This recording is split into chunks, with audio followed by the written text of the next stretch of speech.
Hi అండి. కొత్తిమీర బీరకాయ పచ్చడి అండి. ఇది చాలా బాగుంటుంది. ఇక్కడ నేను బీరకాయ, టమాటా, కొత్తిమీర, పచ్చిమిర్చి, కొంచెం చింతపండు తీసుకుంటున్నాను. వీటన్నిటిని కూడా ప్యాన్లో వేసి మనం కొంచెం కల్లుప్పు, అలాగే ఒక స్పూన్ ఆయిల్ కూడా యాడ్ చేసుకొని వీటినైతే మనం లైట్గా ఫ్రై చేసుకుందాము. ఇదైతే చాలా బాగుంటుంది. రైస్లో కానీ, చపాతీలో కానీ, రాగి సంగటిలో కానీ, దోశలో కానీ తింటే మీరు కూడా అందరూ తప్పకుండా చేసుకోండి. కొత్తిమీర వేయడం వల్ల మనకి పచ్చడి అయితే చాలా మంచి టేస్ట్ వస్తుంది.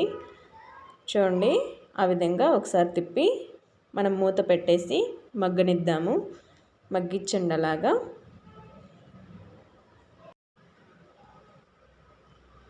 ఫ్రై అయిన తర్వాత చూడండి, అలా మగ్గిన తర్వాత మనం తీసి మనం రోట్లో వేసి దంచుకుందాము. శుభ్రంగా కడిగినటువంటి రోట్లో ఇవన్నీ కూడా వేసి 4 చిన్న ఉల్లిపాయలు కూడా వేసి చూస్తున్న విధంగా అలా దంచండి.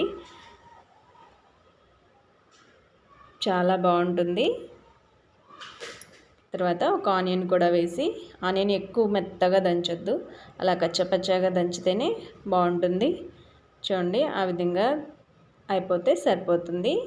దీన్ని మనం తీసుకొని తింటే టేస్ట్ అయితే అద్దరిపోతుంది అసలు. మీరు కూడా అందరూ చేసుకొని తినండి, చాలా బాగుంటుంది.